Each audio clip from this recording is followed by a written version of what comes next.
Rádio Federal. Rádio Federal.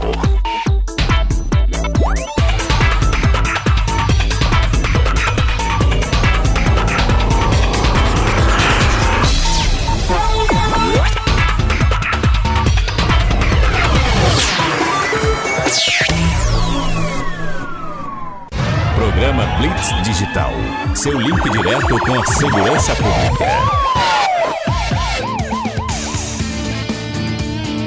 Bom dia, meus amigos. No ar o programa Blitz Digital no rádio. Eu sou Olavo Mendonça, mandando um grande abraço aos nossos amigos que nos acompanham aqui toda sexta-feira às 10 horas da manhã nas ondas da Rádio Federal, a rádio web que mais cresce no Distrito Federal, e mandando também um grande abraço àqueles ouvintes que estão sempre em contato conosco, nos mandando aí os feedbacks e as considerações, sugestões e críticas através aí do blitzdigital.oficial@gmail.com. Bem, meus caros, hoje o programa é especial, é um programa especial Blitz na Semana Santa, né? Seria o Blitz na Fé.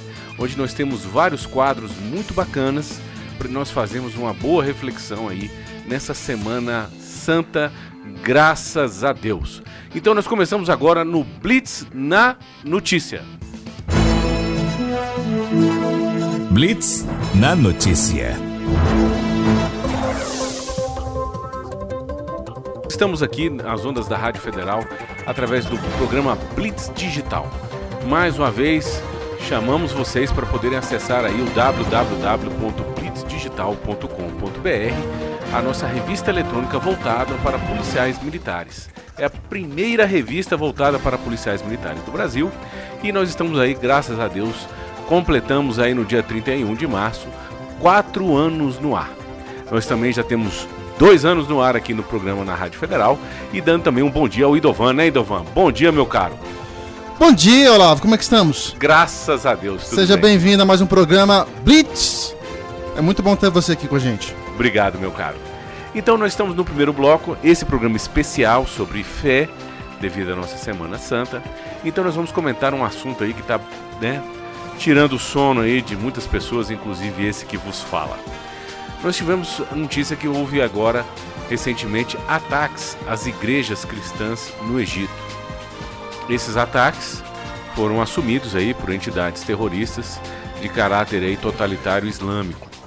Então, mais uma vez aqui, a gente vem reafirmando já durante vários programas que é praticamente a única religião que continua sendo perseguida na face da terra, gerando mártires a todos os momentos, é a cristã. Então aquele papo furado que os muçulmanos estão sendo perseguidos por seitas cristãs psicopatas. Eu adoro quando você faz essa voz.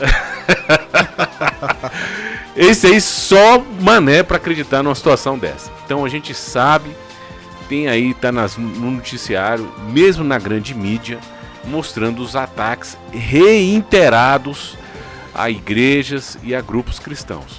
Nós tivemos aí, né, especialmente depois da guerra do Iraque, que era um país que tinha uma porcentagem muito expressiva da sua população cristã e que, bem ou mal, durante o regime, né, totalitário lá do Saddam Hussein, tinha certa liberdade de culto, pelo menos a liberdade de existência. Depois da queda do regime Baath, né, do partido Baath, do Saddam Hussein, e aí iniciou-se aquele movimento totalitário do ISIS, chamado ISIS, né, que é o Estado Islâmico. Então, para quem ainda não entendeu a jogada, né, o grupo totalitário chama-se Estado. Estado é um projeto de poder totalitário que faz a fusão da religião islâmica, no seu sentido ainda, né, maometana, no seu sentido mais totalitário, com o Estado. Um Estado totalitário, de formato até mesmo marxista, onde você tem aí o controle total e absoluto, inclusive da capacidade de pensamento e de todas as liberdades que um ser humano pode ter. Então é o sonho, o delírio totalitário de todos os grandes ditadores da humanidade se realizando através do Estado Islâmico, que vem perpetrando, especialmente aí primeiro no Iraque e depois na Síria, através aí da Guerra Civil Síria, que agora está aí nos headlines, né? Está aí na mídia do mundo inteiro. Então nós estamos vendo aí o ressurgimento de práticas, né, de guerra, da jihad, da famosa Guerra Santa, né?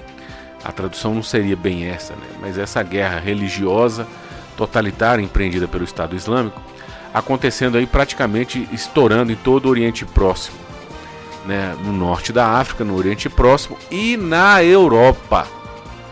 Então nós tivemos um primeiro momento no Iraque, onde nós tivemos aí igrejas antiquíssimas, comunidades antiquíssimas sendo destruídas, as populações aí tendo que migrar, fugir e aquelas que ficaram sendo massacrados. E depois nós tivemos o início do conflito na Síria, onde iniciou-se praticamente ali no sul da Síria. As células terroristas, né, começaram a agir e aí começou-se essa guerra civil síria, que é uma atrocidade, que já levou a vida de mais de 400 mil pessoas e que levou a quase 4 milhões a emigrarem, sendo que uma parte foi parar na Europa, e essa parte que foi parar na Europa, através de políticas socialistas, acolheram essa população que estava emigrando, e uma parte dela foi considerada aí, né, porque a imigração é engraçado, né, emigrou praticamente somente homens em idade militar. Nós tivemos pouquíssimas famílias migrando nesse primeiro momento. E aí, claro, iniciou-se grandes tumultos na Europa inteira, especialmente na França, na Alemanha, na Bélgica, na Inglaterra, até que a Inglaterra botou um fim nisso através do Brexit, saiu da comunidade europeia e está revendo as suas políticas de imigração. Ao passo que o Brasil, através de um partido socialista chamado PSDB, que é o Partido, né, Social Democrata Brasileiro. Conheço. Famoso, né, meu caro? Conheço. Vou pedir pro Aguiar desligar o telefone, porque senão a gente não consegue continuar o programa. Então, aqui nós temos o PSDB, que é um partido socialista, ele iniciou agora uma campanha pesada, para modificar a lei de imigração do Brasil, com vistas a trazer aí o máximo de refugiados islâmicos para o solo brasileiro. Eu queria fazer um parênteses aqui, porque é engraçado que nós temos a Arábia Saudita, os Emirados Árabes, nós temos a Jordânia, nós temos o próprio Irã, que são países praticamente majoritários muçulmanos, riquíssimos, alguns deles riquíssimos, que não receberam nenhum refugiado. Então é engraçado, né, que o muçulmano, num primeiro momento, quando ele quer se refugiar, ele tem que fugir para a Europa cristã, que é um inferno na terra de islamofobia, né? Ao invés de fugir ali para os países árabes que estão ali circunscritos ali na vizinhança. Então começou-se esse movimento no Brasil. Na época o ministro da Justiça, né, salvo engano, né, não lembro, agora me fugiu o nome dele, que agora é ministro do Supremo, Alexandre Pires, né? Não sei. Alexandre Pires acho que não. Não, né? Que é o cantor aí. É aquele careca. Então aquele camarada lá. Vou lembrar aqui e te digo já. Então tá, consulta aí. Então aquele camarada lá que era o ministro da Justiça, ele fez inclusive um pronunciamento, né, grande na rede de televisão, dizendo que não vai ter limite para a migração islâmica para o Brasil. Alexandre de Moraes. Alexandre de Moraes, isso aí. Eu sabia que tinha um Alexandre na história. É o careca. Então, e ele agora é ministro do Supremo e ele estava chamando aí para uma migração em massa. O autor desse projeto de migração em massa para o Brasil, né, de alteração, para que as pessoas cheguem no Brasil e imediatamente já possam fazer protestos, já possam se filiar a partido político, já recebe Bolsa Família, aquele inferno, é o senador Aloysio Nunes, né, membro de grupos aí extremistas de esquerda nos anos 70, no PSDB. E dá uma consultada para mim, Dovan, vê se ele está na lista aí do Fachin. Ah, tá, peraí. Então, o senador Aloysio Nunes estava encabeçando isso daí.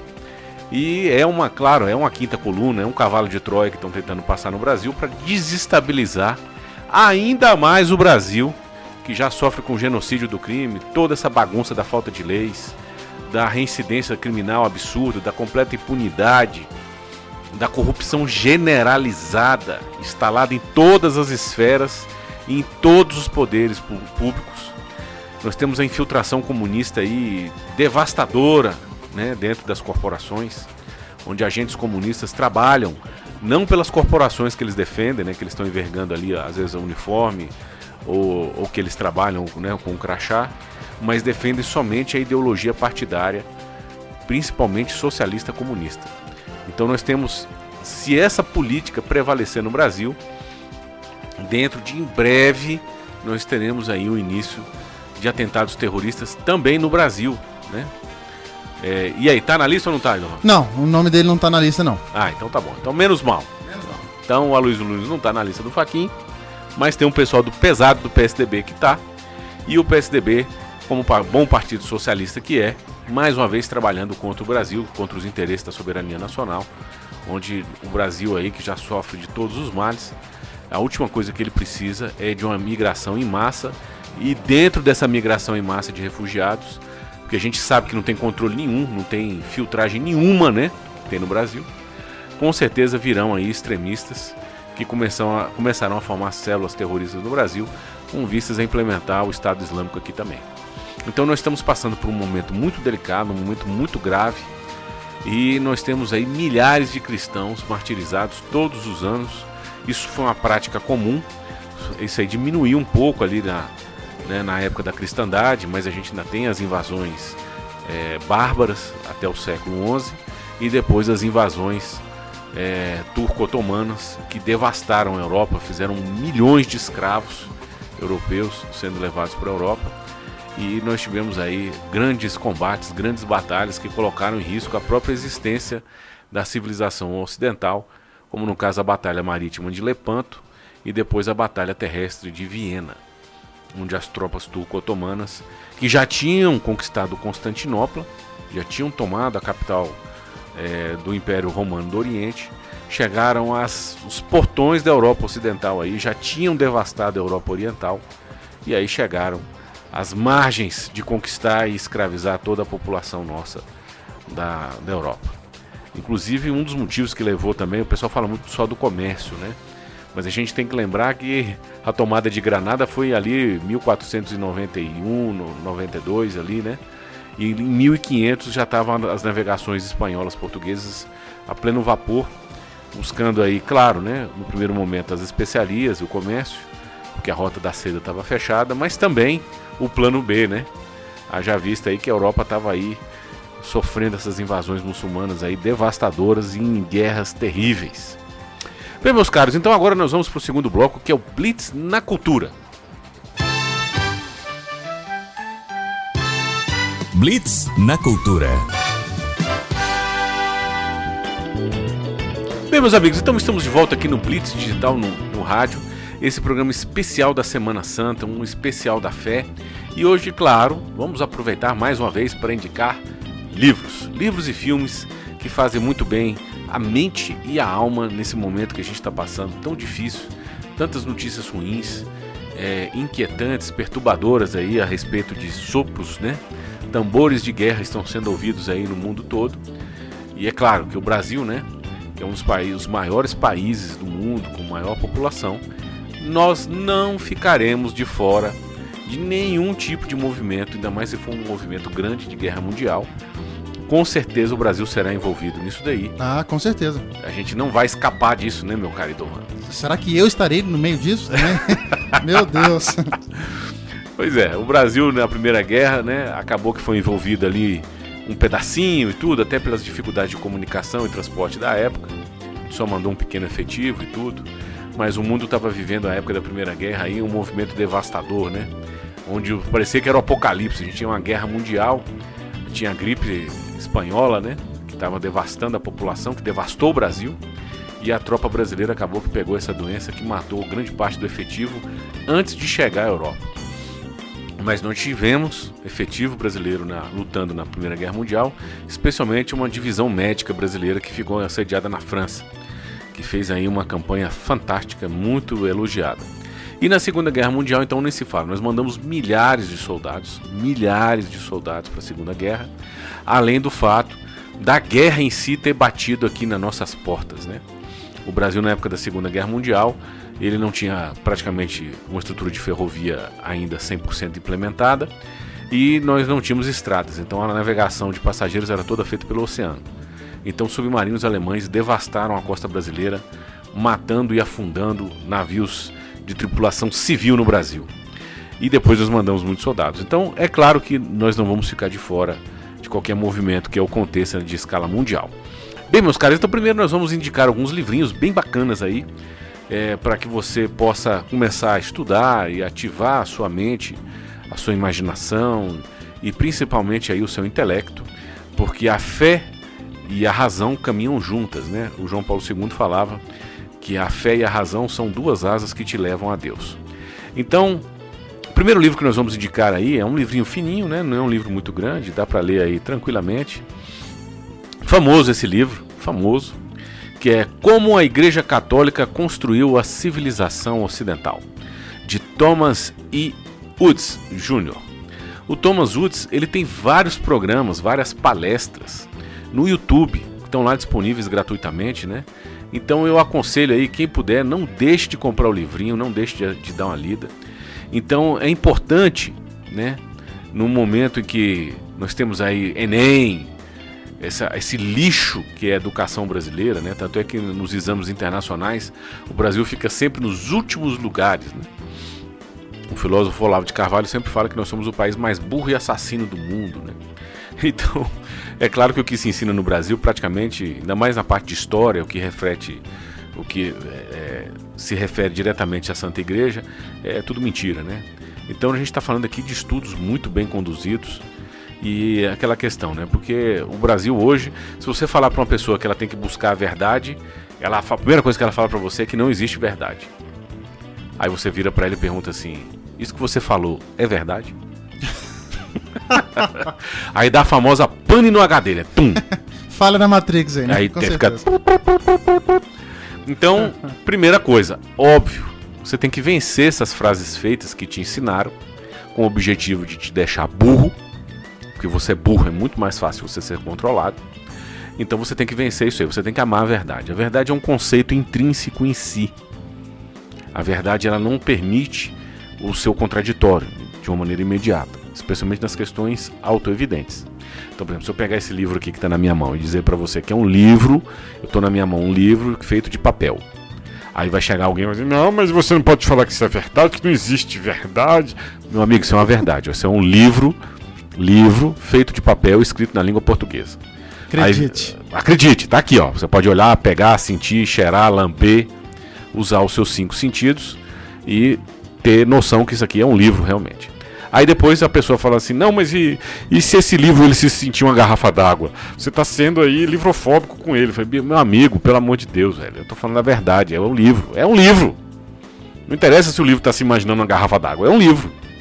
Então nós temos que primeiro identificar esse primeiro conceito que na época da cristandade e até muito pouco tempo atrás, essa explicação que eu estou dando aqui seria totalmente desnecessária, né? Sócrates, existem aqueles primeiros princípios socráticos da primeira filosofia, né? Que Sócrates foi o primeiro grande filósofo da humanidade.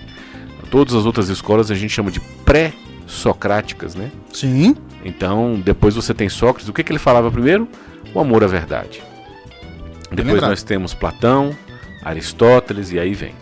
Então esse primeiro livro aqui, Você Amando a Verdade, Buscando a Verdade e o Coração Sincero, então você vai entender por que o milagre da ciência moderna e de uma filosofia que levou a razão à sua plenitude só puderam nascer sobre o solo da mentalidade católica, especialmente da igreja.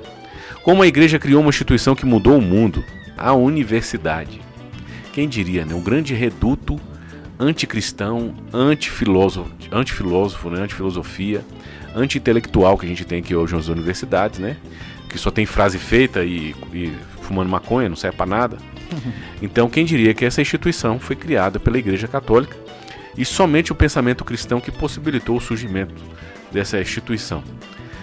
Como ela nos deu uma arquitetura, ela que ele está falando aqui é a igreja, e artes plásticas de uma beleza incomparável. Como os filósofos escolásticos desenvolveram os conceitos básicos da economia moderna, quem diria, hein? Que trouxe para o Ocidente uma riqueza sem precedentes na história da humanidade. Como o nosso direito, a garantia da liberdade e da justiça, nasceu em ampla medida do direito canônico. Tanto é que depois eu vou fazer um programinha, eu vou trazer, né? Nós temos os fundamentos da justiça, do pensamento da justiça baseado na verdade e na equidade, eles, pelo menos é o que me consta, tá? foi constituído naquela Ética a Nicômaco, de Aristóteles. Então Aristóteles tem um capítulo lá falando da justiça. Nicômaco, né? Aristóteles era filho de Nicômaco, que era o pai dele, que era um médico, e um filho dele chamava Nicômaco também. Então ele escreveu esse livro, Ética a Nicômaco, onde você tem lá um capítulo da justiça. Depois, no século XIV, por volta de 1300, nós temos São Tomás de Aquino, que é considerado um dos grandes filósofos da história da humanidade, onde ele, desenvolvendo esse capítulo de Nicômaco, ele escreveu um capítulo também da sua Suma Teológica, chamado Da Justiça. Então, esse livro da Justiça, de São Tomás de Aquino, ele aprofunda esse capítulo da Ética Nicômaco, né, de Aristóteles, onde ele começa a dar as bases do direito moderno todinho que a gente tem hoje. Então você não tem como entender o direito moderno sem você entender primeiro São Tomás de Aquino, nesse capítulo, nesse livro da Justiça, que eu tenho lá em casa, inclusive em 2 traduções, e você tem que ler também, porque ele está fazendo uma reflexão sobre esse livro do Aristóteles, que, né, Aristóteles viveu ali por volta do ano 300 antes de Cristo. Recentemente, numa reunião da escola, né, de onde um dos meus filhos estuda, um dos diretores veio dizer que ele não ia falar sobre filosofia, haja vista que, por exemplo, Aristóteles viveu 5.000 anos antes de Cristo, né? E aí a gente tem que ouvir calado. Eu não estava na reunião, quem estava era minha esposa, e ela me contou isso daí, que ela ficou indignada, porque o Aristóteles viveu no ano 300 antes de Cristo. Não foi 5.000 anos antes, porque 5.000 anos antes de Cristo você ainda tem que botar os 2017 anos que a gente tem depois, né?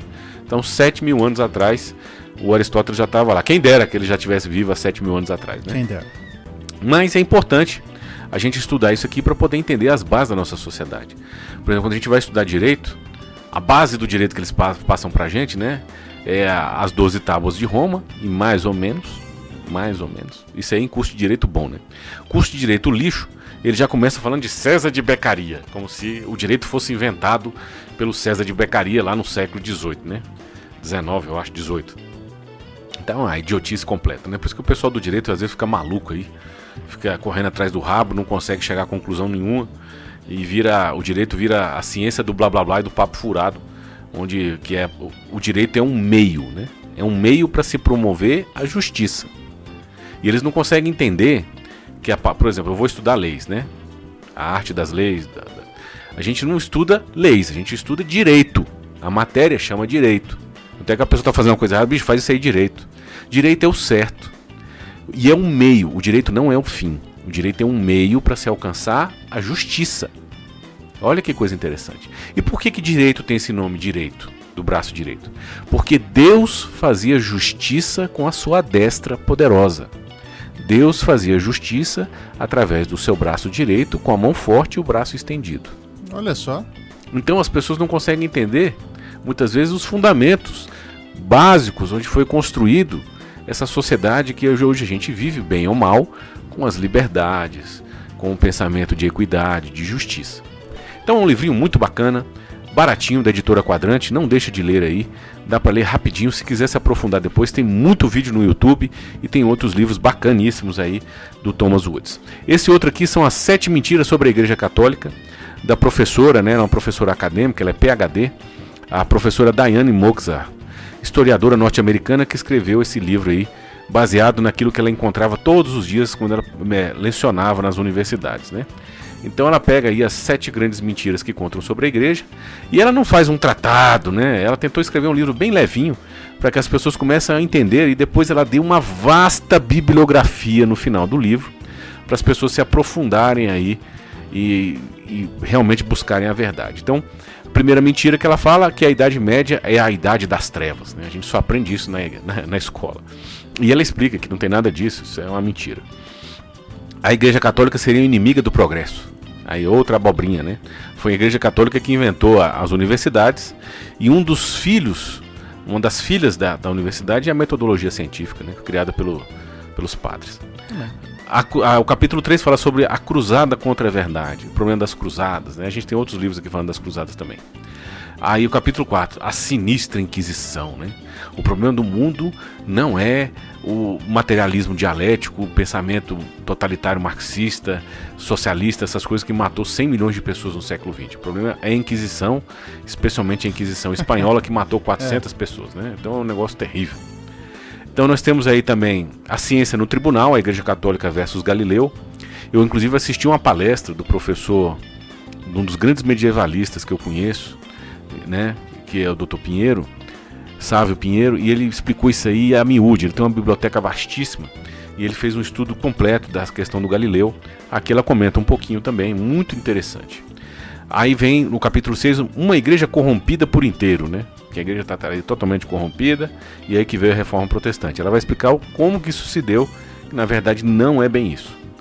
A lenda negra, né? Então tem várias lendas negras rolando na humanidade, principalmente a lenda negra que os índios viviam felizes para sempre aqui na América, quando os colonizadores espanhóis malvados vieram escravizar e roubar o ouro. Velhos tempos, hein? Pois é, nada mais absurdo. Lembrando que a civilização asteca, que é uma civilização em alguns aspectos altamente desenvolvida, em matemática, agricultura, arquitetura, era a civilização mais maligna da história da humanidade, onde durante um único evento foram sacrificados 40 mil pessoas ao deus deles, que na verdade era o demônio. Então eles tinham mania de abrir o peito e tirar o coração e comer o coração que ainda estava batendo. E embaixo das pirâmides, né, principalmente ali na capital, ficavam ali milhares de pessoas disputando a carne humana para poder comer. Então era essa civilização maravilhosa, né? Tanto é que quando o Cortés chegou no México, ele tinha só 200 soldados, né? Como é que ele conseguiu conquistar 8 milhões de indígenas? Porque os outros povos que eram escravizados, trucidados e canibalizados se juntaram ao grito cristão de liberdade que o Cortés teve e venceram a guerra contra os astecas. Então isso é um negócio muito bacana. Tem até aquele filme do Mel Gibson, Apocalipto, que mostra bem essa realidade aí. Aí nós temos o capítulo 8, né, respondendo a outras mentiras, e aqui tem as fontes. Então, para não estender muito, 7 mentiras sobre a Igreja Católica, da editora Castella, com a da Diane Mozart. Nós temos outro aqui, A Idade Média, o que não nos ensinaram, da Regine Pernod. É um livrinho bem bacana também, tal, é mais acadêmico, é um livro mais pesado de ler, mas muito bacana. Eu deixei para o final aqui 2 livraços, e aí são as pratas da casa, né? O grande professor Felipe Aquino, se estiver nos assistindo aí, um grande abraço. Tem aquele programa Escola da Fé lá no canal lá da Canção Nova e tudo. É um dos maiores intelectuais, né? Um dos maiores estudiosos de igreja, né? Eclesiologia vivos. É uma biblioteca vastíssima, estuda muito, ensina muito. É um físico, né? Formado. Um dos grandes físicos do Brasil, então um dos grandes professores aí de eclesiologia na história da igreja, e ele tem livros maravilhosos. Esses livros, inclusive, por incrível que pareça, eles estavam na lista lá de indicados pela Folha de São Paulo, né? Olha quem diria. Só. Então, pela editora Cleófas, tem 2 livros muito bacanas. O professor Felipe Aquino, eu assisti 2 seminários dele aqui em Brasília, nos conhecemos pessoalmente. Hoje ele solicitou que ele fosse colunista do Blitz Digital, ele aceitou. Maravilha. Tem vários artigos muito bons publicados no Blitz. Então tá aqui, ó, Para Entender a Inquisição. Então um livrão muito bacana.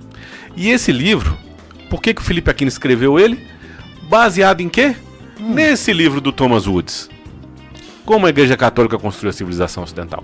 Então esse livro do Thomas Woods, de 2005, tem como filho esse livro aqui do Felipe Aquino, onde ele pesquisou um pouquinho a mais e botou numa linguagem portuguesa brasileira, né, e tudo. É quase que um complemento de leitura, é isso? Exatamente. E o Felipe Aquino, fantástico, escreveu esse livro aqui, é indicadíssimo, né? Tem muitas pessoas elogiando esse livro, inclusive de várias religiões e tudo, historiadores.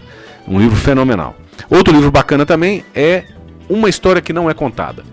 Então, mais uma vez ele contando sobre a questão que não contam pra gente na história, né?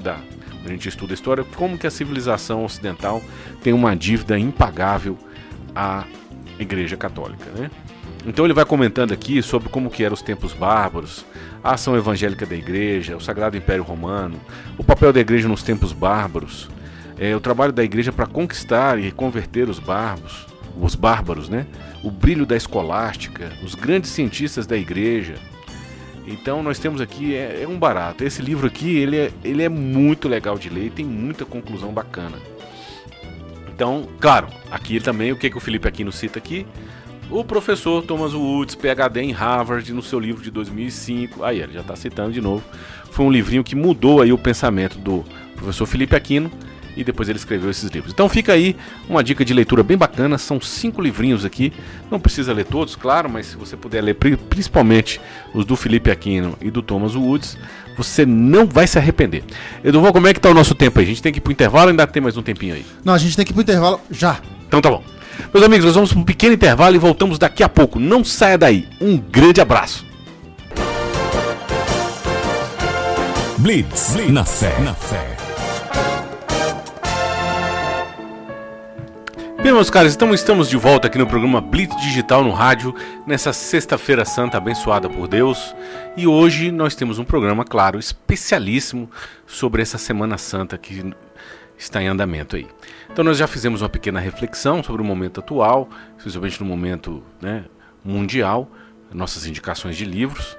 E nós vamos colocar depois no nosso programa lá no YouTube. A gente vai colocar a descrição dos livros lá, bem bonitinho.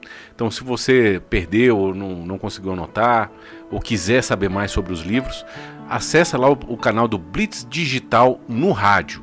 Tá lá no YouTube, onde tem todos os nossos programas.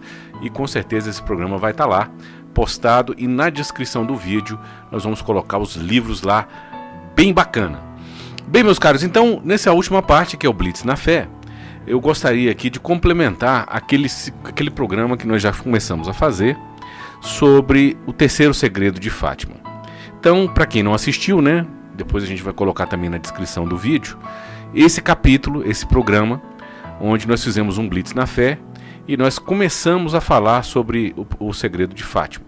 Nós já explicamos a primeira parte, eu vou dar só uma palhinha e nós vamos passar para a segunda parte.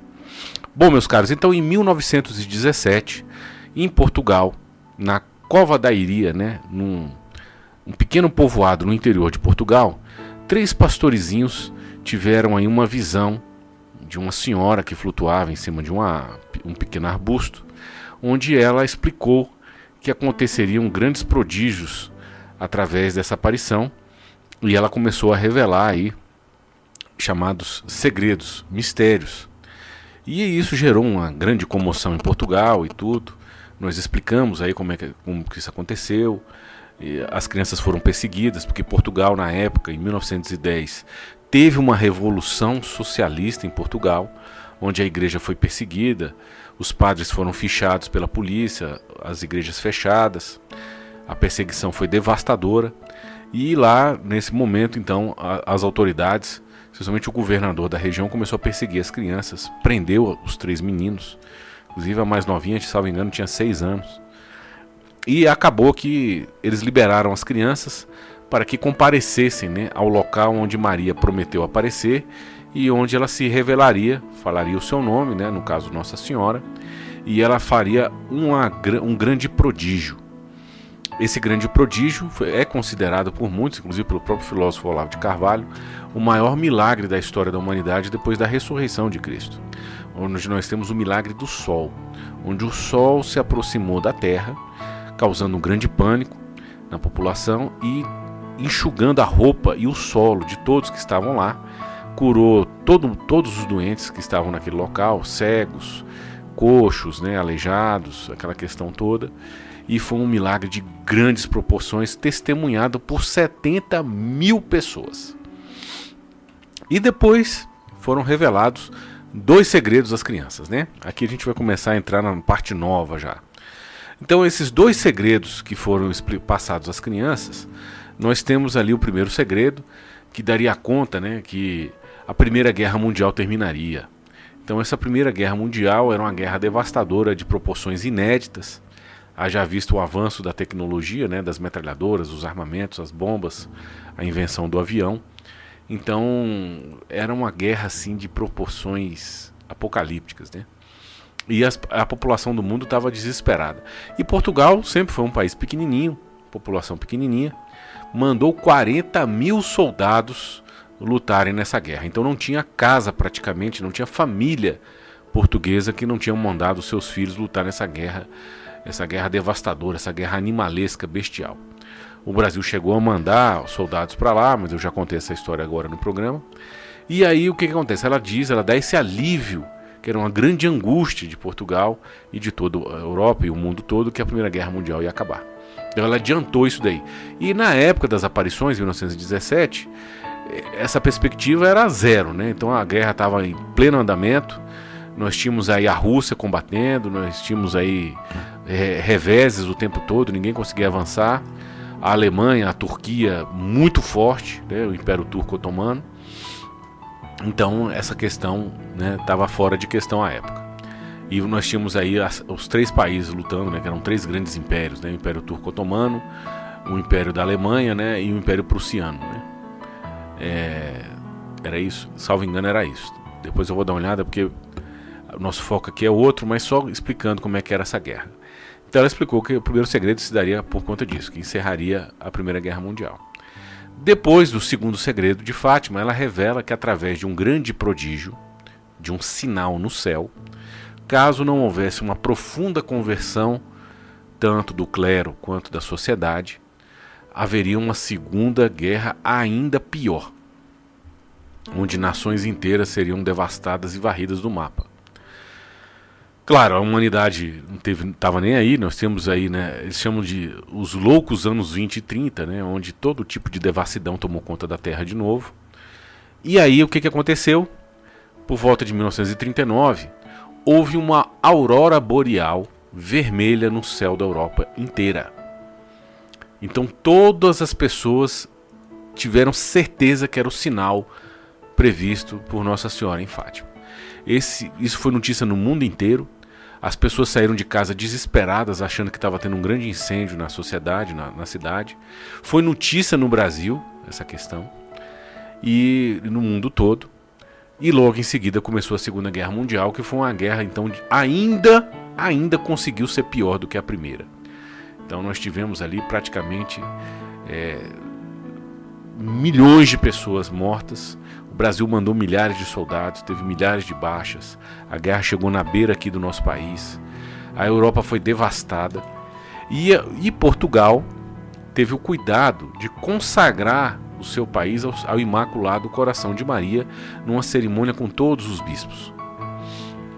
Então esse pedido de Fátima foi feito e Portugal ficou fora da guerra. Não teve nenhum problema com Portugal durante a guerra. Então nós temos aí essas questões, né, que envolvem Fátima. Depois, logo em seguida, os 2 pastorezinhos, né, faleceram, a menininha e o menino. Ficou somente a irmã Lúcia. Lúcia entrou para um convento, né, em Portugal, e ali ela começou a receber também visões de Nossa Senhora, especialmente na década de 40. E depois ela teve a famosa revelação do terceiro segredo de Fátima. Esse terceiro segredo, quando ela recebeu essa revelação do terceiro segredo, ela julgou que seria devastador, né? Era um segredo terrível demais, e ela se recusou a escrever esse segredo. Então, por ela ter recusado esse segredo, Nossa Senhora apareceu de novo e determinou que ela escrevesse. Ela continuava se recusando e ela se confessou, e ela conversou com o padre conversou com o bispo. E aí o bispo, como ela era religiosa, ela tinha um voto de obediência, o bispo mandou que ela se confessasse, né, que ela escrevesse o terceiro segredo. Ela escreveu esse terceiro segredo, colocou numa folhinha de papel, entregou para o bispo levou para o Papa da época, que era Pio XII, e Nossa Senhora fez um pedido, né, que esse terceiro segredo fosse revelado antes de 1960. E aí ficou aquele frisson, né? Por que 1960? E por que essa questão? Uma das questões também que ela pedia é que, ela pediu isso já no segundo segredo, que todos os bispos do mundo, junto com o Papa, consagrassem a Rússia ao Imaculado Coração de Maria. Por quê? Porque ela, já naquela primeira aparição, ela falava que a Rússia espalharia os seus erros pelo mundo. Lembrando que isso foi antes da Revolução Russa. Logo em seguida teve a Revolução Russa. primeiro a Revolução Social-Democrata, através do Partido dos Cadetes, e depois a Contra-Revolução dentro da Revolução, onde a minoria bolchevique, né, psicopata ali, com Lenin, Stalin e aqueles outros desgraçados, conseguiram tomar o poder e eles jogaram a Rússia numa guerra civil que durou 10 anos. Depois dessa guerra civil, que já matou milhões de pessoas, eles conseguiram implementar o tal do comunismo na União Soviética, criaram a União Soviética, foram dominando os países e começaram a varrer países do mapa, né? Então nós temos aí exatamente o que Maria previu acontecendo. Exatamente. Inclusive no segundo segredo, ela fala do Papa da época, né? Ela, em 1917, ela cita qual era o Papa da época da Segunda Guerra, que sofreria muito e tudo. Então é um negócio impressionante. Só não acredita quem não estuda. Foram só três? São 3 segredos. Segredos só, né? Os 2 primeiros foram revelados e o terceiro segredo ficou guardado aí nos arquivos e teve essa discussão toda. Depois, em 1949, ela deu uma última entrevista a um padre mexicano, onde ela ela clama para essa consagração da Rússia, feita pelo Papa e os bispos, e a revelação do segredo antes que fosse tarde demais. Foi a última grande entrevista que ela teve, né, nesse primeiro momento. E aí aconteceu um movimento muito esquisito na igreja, que depois a gente pode até conversar melhor sobre isso, onde teve Pio XII faleceu, ele não fez a revelação do segredo, e ele também não fez a consagração, e aí teve o conclave para eleger o novo Papa. E teve um problema ali no conclave, tem muita teoria rolando por aí, muita conversa, mas enfim, depois desse problema que teve no conclave lá, foi eleito o Papa Roncalli, né, que pegou o nome de João XXIII, que era um nome que era evitado na igreja a todo custo, porque João XXIII foi um antipapa, né? Então era considerado um nome ruim para ser colocado em papa. Mas o Roncalli escolheu esse nome e logo em seguida ele selou o segredo de Fátima, dizendo com todas as letras que ele jamais seria revelado. Então, numa desobediência direta aí, né? Lembrando que a aparição de Nossa Senhora de Fátima é reconhecida pela igreja, é uma devoção da igreja inteira, do mundo todo. Tanto é que nós colocamos, todos os católicos quando rezam o terço, né, depois de cada mistério, fazem aquela jaculatória, né, pedindo para Nossa Senhora, né, levar as almas todas para o céu e evitar de levar as almas, interceder para as almas não irem para o inferno. Isso daí é um pedido de Fátima, né? Então nós temos essa questão muito grave e logo em seguida a irmã Lúcia, ela praticamente desaparece do cenário público, ela não volta a aparecer mais. E aí chega os anos de 1960, o Papa Roncalli ali já está no finalzinho, ele falece. Em 1960 é chamado o Concílio Vaticano II. O Concílio Vaticano II, já pelo outro Papa, o Papa Montini, que toma o nome de Paulo VI, né? E aí o Papa Paulo VI, ele conclui esse Concílio Vaticano II, que é um concílio que é chamado por muitos de uma revolução francesa dentro da igreja, né? A igreja é autodemolida. Eu não estou usando palavra minha não, o Paulo VI falou isso numa audiência em 1972, onde ele comentou, né, que a igreja estava sendo autodemolida e que o fumo de Satanás tinha entrado dentro da Santa Igreja, né? São palavras do Papa, não é minha não. Entendi. Então nós tivemos aí a devastação da Igreja Católica pela a teologia da libertação, que é um movimento herético, né? Tem até um pensador judeu-americano, até esqueci o nome dele, que ele comenta, foi até o Olavo de Carvalho que citou ele lá. Ele é judeu, ele não é católico, e quando ele estudou as escritas, né, da teologia da libertação, do padre Gutierrez e desse Leonardo Boff, ele chegou à conclusão que é uma seita satânica dentro da igreja. Então, e nós temos aquele livro Disinformation, que a gente já falou aqui no programa também, onde aquele tenente-general, né, do KGB, o Ion Mihai Pachepa, onde ele explica que a teologia da libertação foi criada por agentes do KGB, com ordem do premier soviético, né, o Khrushchev, para poder implementar o marxismo na alma da América Latina, que era profundamente católica. Então nós temos essa crise de apostasia gravíssima dentro da igreja, de autodemolição, e jogou o mundo, né, depois teve a revolução dos costumes, né, e o mundo está do jeito que está hoje por conta disso. Então tudo isso, se for colocado nessa perspectiva de Fátima, já estava previsto. Bom, até aí Tudo bem. Nós falamos basicamente aí o que todo mundo sabe. Meus caros, então nós estudamos bastante a respeito dessa questão do terceiro segredo, fomos a fundo, e aí nós começamos a ter contato com pessoas de outros países, né? Pessoas assim, artigos, publicações, e nós temos um site, um portal católico tradicional americano chamado Tradition in Action, que é o TIA. E esse portal é muito famoso fora do Brasil, por incrível que pareça. É do Átila Guimarães, né, que é de um brasileiro. Ah, um brasileiro. Tinha que ser, né? Porque o brasileiro é engraçado, né?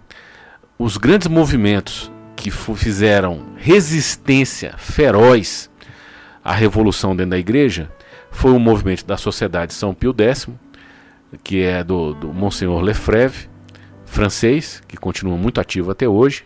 E nós tivemos somente dois bispos, né?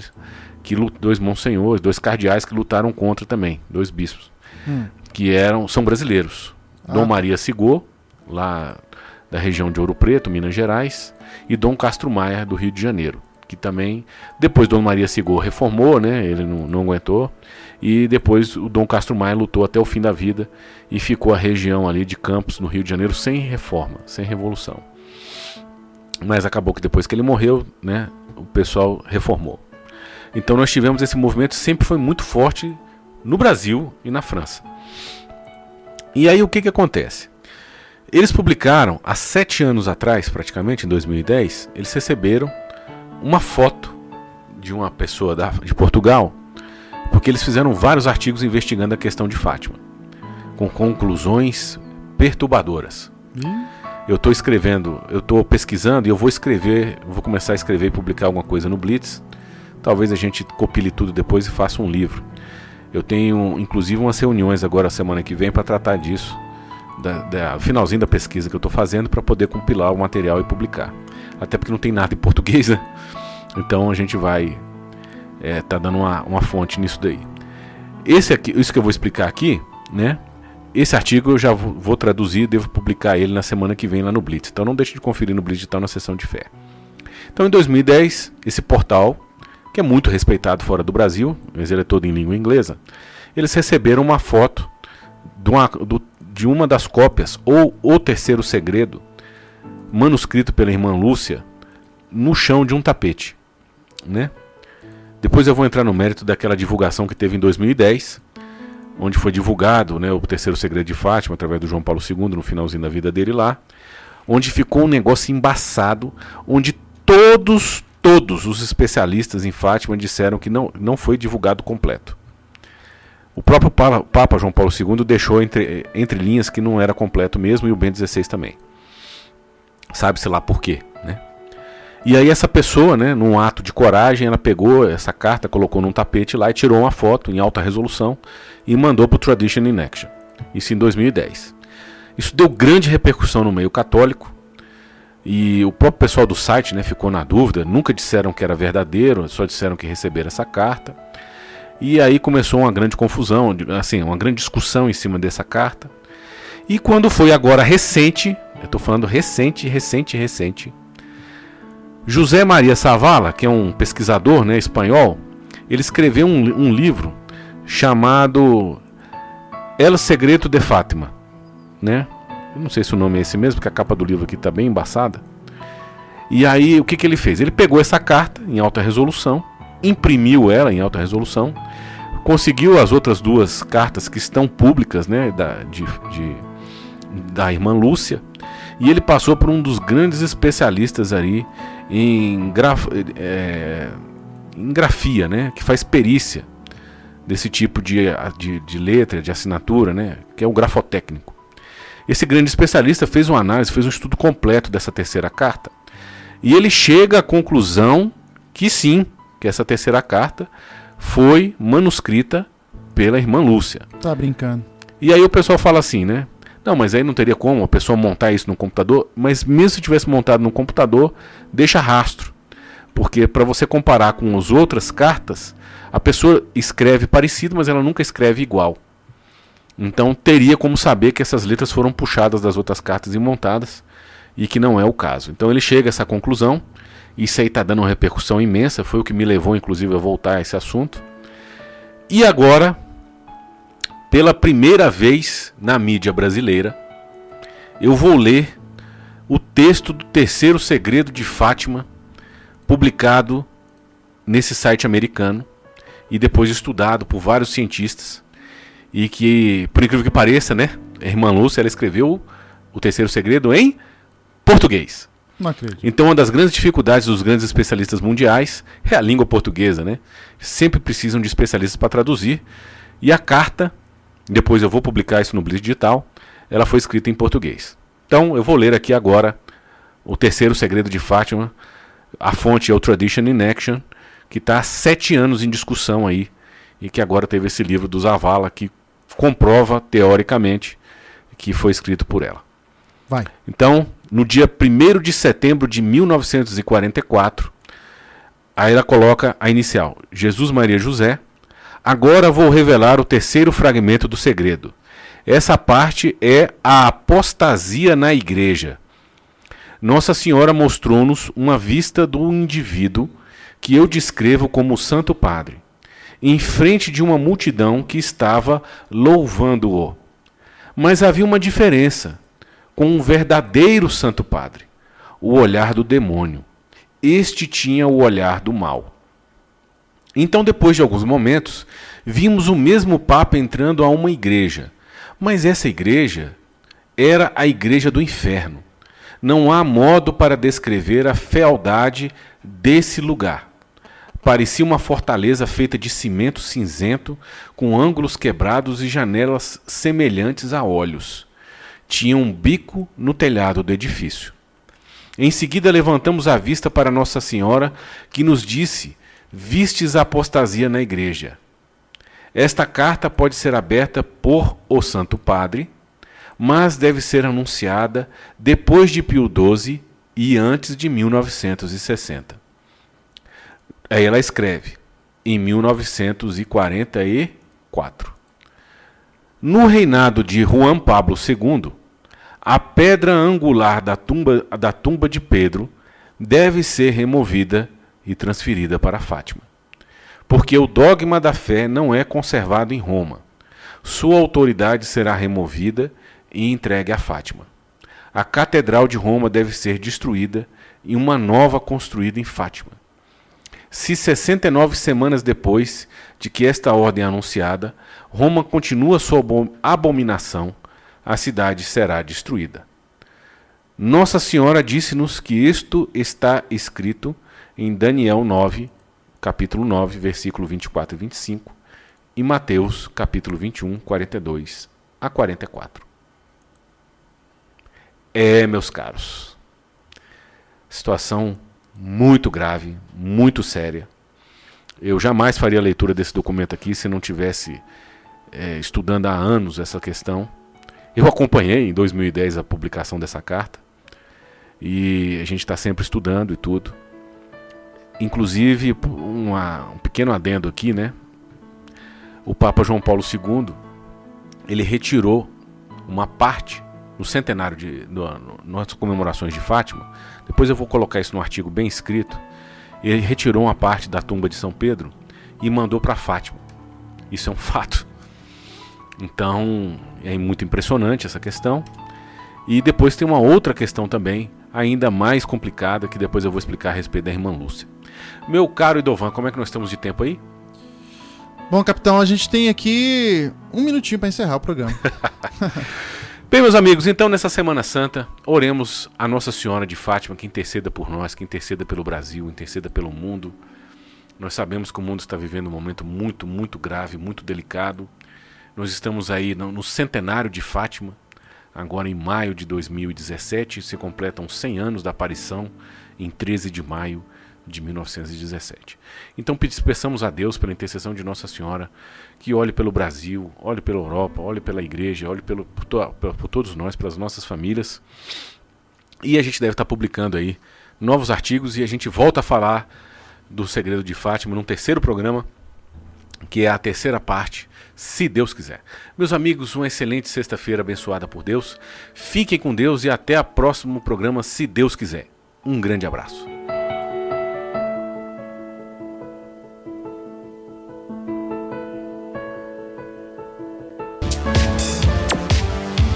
Você ouviu Blitz Digital. Quer saber mais? Acesse www.blitzdigital.com.br. Seu link direto com a segurança pública. Até semana que vem.